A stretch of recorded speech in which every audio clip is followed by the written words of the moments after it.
नमस्कार।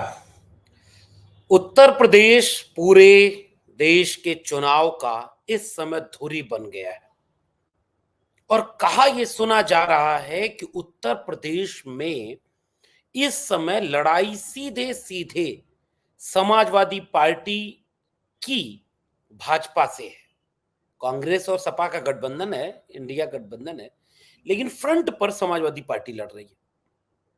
और विद्वानों की माने, जो लोग जनता के नब्ज को पकड़ रहे हैं, उनकी अगर इस बात को माने कि उत्तर प्रदेश में समाजवादी पार्टी अपना प्रभाव बढ़ाती जा रही है, अपने टिकट वितरण के शानदार समीकरण और विविधता के नाम पर, पीडीए की व्यवहारिकता के नाम पर, संविधान की रक्षा के नाम पर और इंडिया गठबंधन के एक मजबूत दावेदार के नाम पर, साझीदार के नाम पर, जो एक कैलकुलेटिव चाल चली अखिलेश यादव जी ने, इस बात से बीजेपी का खेमा बुरी तरह हलकान है।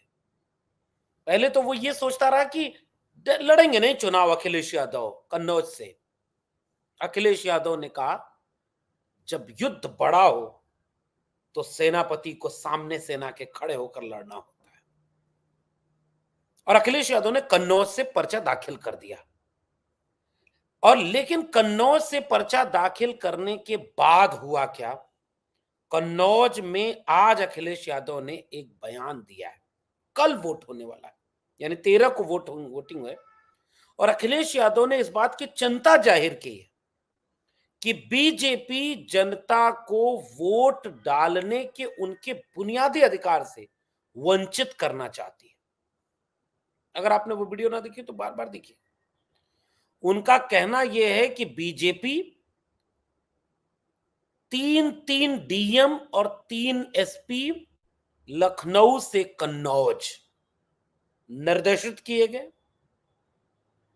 कि जहां समाजवादी पार्टी के लोगों का वोट परसेंटेज ज्यादा है, जहां लगे कि बीजेपी के खिलाफ मतदान ज्यादा हो रहा है, जहां लगे कि वहां पर अखिलेश यादव के पक्ष में हो रहा है, तो अखिलेश यादव को के वोटरों को वोट न डालने दो। अखिलेश यादव चुनाव हार जाएंगे तो हम एक मैसेज देने में कामयाब हो जाएंगे कि जो खुद चुनाव हार गया उसको कैसे आगे बढ़ाएंगे, क्योंकि सबका सब केशव प्रसाद मौर्य थोड़े ही होते हैं। तो ये राजनीति खेली गई है। जैसे अमेठी को लेकर के ये काम और किया गया, और जिसकी अंदर खाने चर्चा भी खूब है कि यह बात लोगों को खूब अच्छे से पता थी। तो नाहक किसी विवाद में फंसने की बजाय रायबरेली, जो कि ज्यादा अच्छी सीट थी, वहां से राहुल गांधी ने अपना पर्चा भरा। लेकिन अखिलेश यादव ने कन्नौज से पर्चा भरा। कन्नौज परंपरागत सीट है वैसे तो। अपना पहला चुनाव अखिलेश यादव जी ने 1999 में वहीं से लड़ा, जीता। माननीय नेताजी डॉक्टर राम मनोहर लोहिया, उन सब की वो एक बड़ी मजबूत जमीन रही है। और कन्नौज से फिर से इस बार अखिलेश यादव चुनाव मैदान में है। उन्होंने रोड शो किया। रोड शो में अप्रत्याशित भीड़, अपार भीड़। और फिर जनसंपर्क यात्रा की। कन्नौज में साझा रैली भी हुई, जिसमें राहुल गांधी ने यहां तक बोल दिया था, अगर आपने नहीं सुना तो बार बार उसको सुनिए, कि हम ये दावे से करें कि प्रधानमंत्री अगला नरेंद्र मोदी नहीं बनने जा रहे। और साझा रैली हुई, अखिलेश यादव को भारी मतों से जिताओ। 13 तारीख को उसकी वोटिंग हो रही है। और उसके पहले यह बात कही गई कि लखनऊ से बड़े बड़े अधिकारियों को यह कह दिया गया है कि कन्नौज में वोटिंग को प्रभावित करो। अब कल्पना करके देखिए कि लोकतंत्र की सबसे बड़ी बुनियाद क्या होती है। लोकतंत्र में जनता के पास सबसे बड़ा अधिकार किस बात का है? सबसे बड़ा अधिकार, बाकी सारे अधिकारों के ऊपर वो अधिकार है कि वो जनता तय करेगी कि जनता के ऊपर शासन कौन करेगा, और वो भी उन्हीं के बीच से होगा। और वो जनता कैसे तय करेगी कि वो सब कुछ कैसे उसके हाथ में है, उसकी उंगली पर होगा, वो है वोट देने का अधिकार।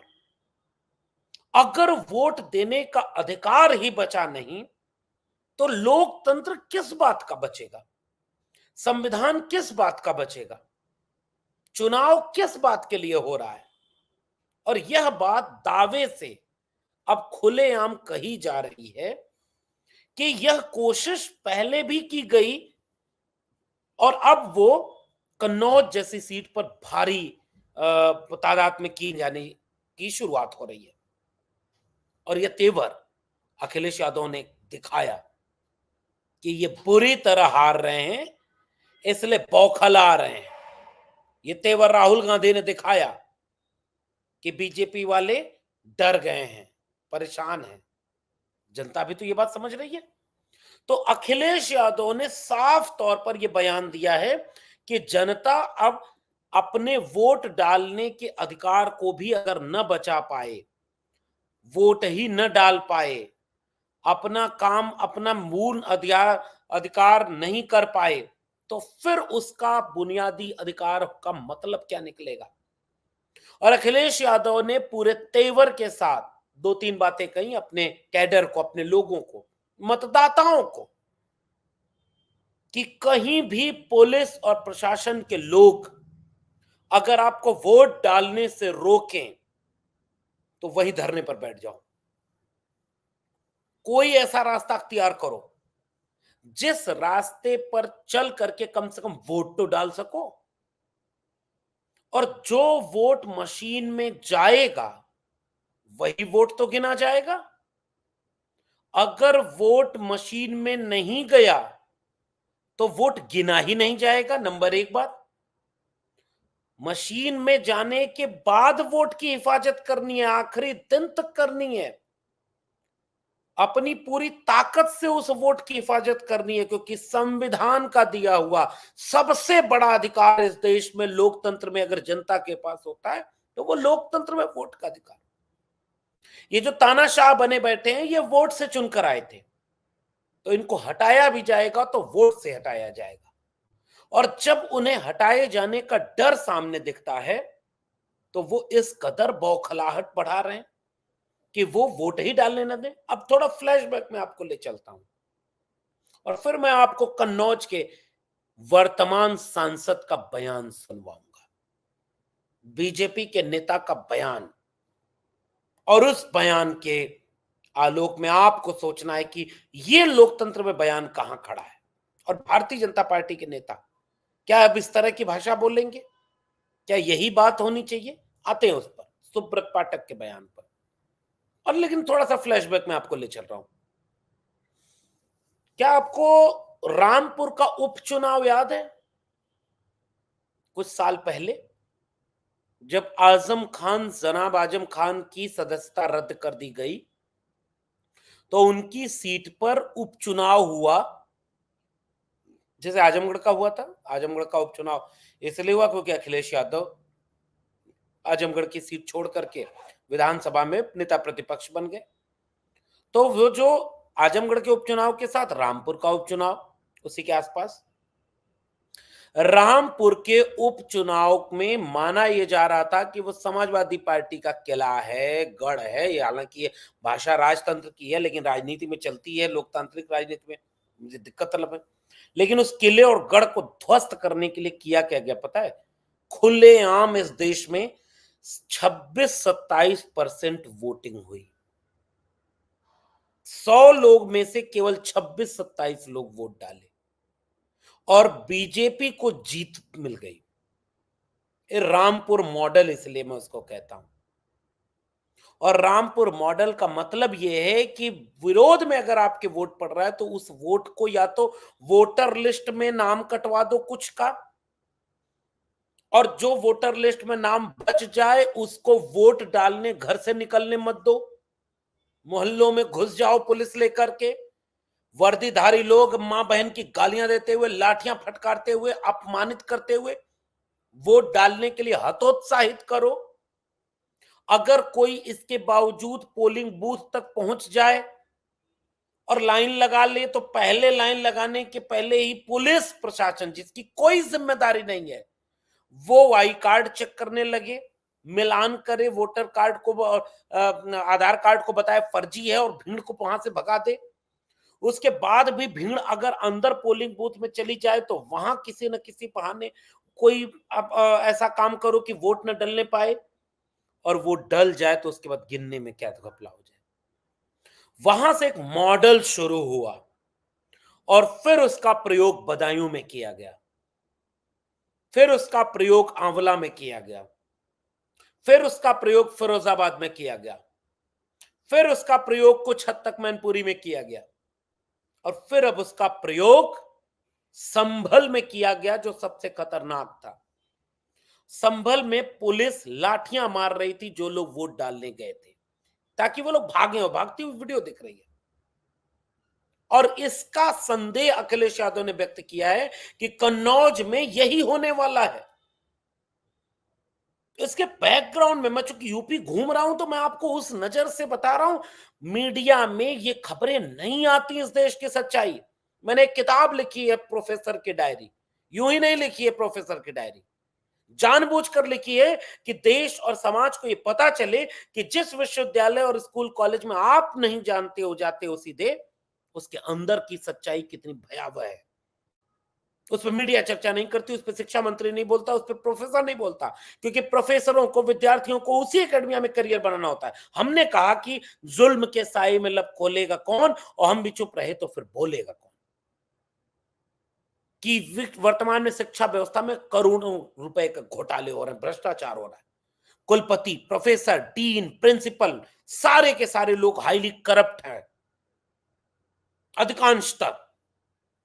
तो वो सच्चाई कोई नहीं बताएगा, इसलिए प्रोफेसर की डायरी नाम की किताब मैंने लिखी। और जैसे ये सच्चाई आपको मीडिया नहीं बताती कि गांव में कैसे चिन्हित कर लिए गए हैं कि विपक्ष के लिए वोट देने वाला कौन है, विपक्ष के लिए वोट डलवाने वाला कौन है, विपक्ष का प्रधान कौन है, विपक्ष का जिला पंचायत सदस्य कौन है, विपक्ष का चेयरमैन कौन है। सबके ऊपर या तो पुराने मुकदमे खोलकर डरा दो, या नए मुकदमे लाद दो, और उनको धमकाओ घर घर जाकर के, थाने में बुला करके, कि अगर चुनाव में भाग लिए तो फिर इतना लपेटे जाओगे कि बचना मुश्किल हो जाएगा। प्रचार किए तो फिर समझ लेना, वोट डलवाए तो फिर समझ लेना। ये है इस लोकतंत्र की हकीकत। नहीं माने तो थाने में बिठा लो।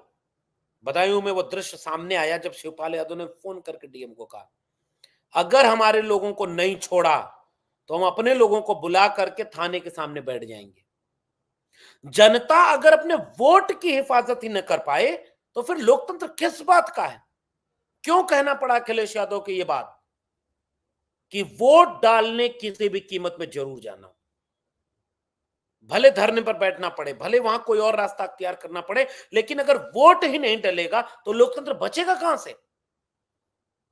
चुनाव आयोग को अपील करते हुए, हालांकि चुनाव आयोग तो अजूबा बना पड़ा, क्या आपने, फिर से मैं बार बार दोहराऊंगा, पूरे देश में केवल एक नेता, देश के प्रधानमंत्री की बड़ी बड़ी होर्डिंग देश के हर जिले में आपको टंगी हुई मिलेगी, और उस पर कोई कार्रवाई नहीं होगी। चुनाव चिन्ह बना हुआ है, उस पर वोट डालने की अपील की गई है, और केवल बीजेपी की होर्डिंग है। वो पेड, अगर पेड है तो फिर किस तरह से पेड है, क्या है।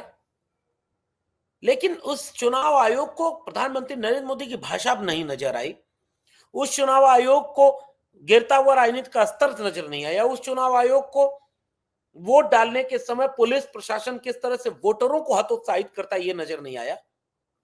फिर उससे अपेक्षा किस बात की करें।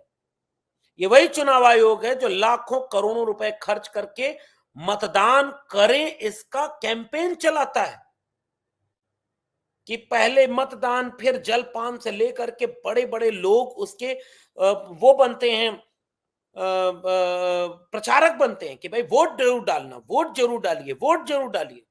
और जब वही वोट डालने जनता जाती है तो वो जनता वोट न डाल पाए क्योंकि विपक्ष में वोट डाल रही है।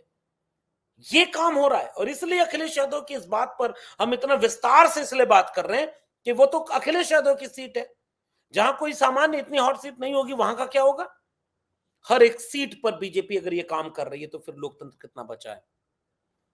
फिर तो सुब्रत पाठक के इस बयान पर कुर्बान हो जाने का दिल करेगा कि ये सुब्रत पाठक हमारे लोकतंत्र के वर्तमान स्वरूप का पोस्टर बॉय होना चाहिए।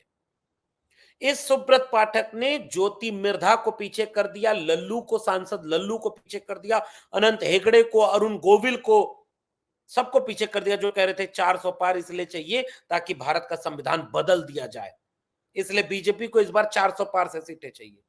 अब उन सबको पीछे कर दिया एक बीजेपी के सांसद ने, और उसका नाम है सुब्रत पाठक। कन्नौज से ही वो सांसद है। और भाषा सुनिए उसकी, खोद के जमीन में गाड़ देंगे। गुंडों, अरे कौन गुंडे कर रहा है? क्या आपने बीजेपी की किसी भी छोटे नेता से बड़े नेता तक को ये शिकायत करते हुए सुना कि उनके लोगों को वोट डालने नहीं दिया जा रहा है, उनके मतदाताओं को, उनके कार्यकर्ताओं को परेशान किया जा रहा है? एक जगह भी पूरे देश में कहीं आपको सुनाई दिया? और विपक्ष कौन सी जगह ऐसी नहीं है जहां ये बात कहने कि हमारे लोगों को वोट डालने से परेशान किया जा रहा है? कौन सी जगह ऐसी है? फिर किस गुंडे की बात करते हो और किस तरह की भाषा है ये कि 13 के बाद हम देख लेंगे, लिस्ट बनाओ? चुने हुए नेता की भाषा, और चुनाव आयोग इस तरह की भाषा पर भी चुप है, मगन है, खुश है।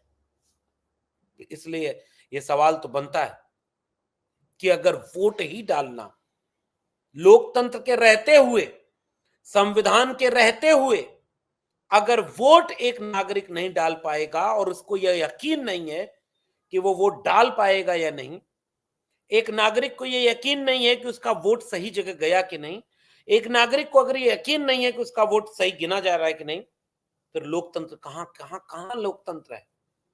ये सवाल हमारा आपके लिए भी है। और जरा नीचे आप भी बताइए कि आपके इलाके में क्या हो रहा है? पैसा बांटने का, डराने का, धमकाने का क्या क्या स्वरूप सामने आ रहा है? अगर आपके पास भी कोई कहानी किस्सा हो तो नीचे कमेंट बॉक्स में जरूर बताइए, और इस पर राय जरूर दीजिए कि संविधान जब है तब तो ये हाल है, और अगर कहीं बीजेपी फिर से जीत गई तो क्या हाल होगा? ये मैं आपसे सवाल पूछता हूं। नीचे कमेंट बॉक्स में इसका जरूर उत्तर दीजिएगा। फिर मिलेंगे किसी और टिप्पणी के साथ, तब तक के लिए बहुत बहुत धन्यवाद।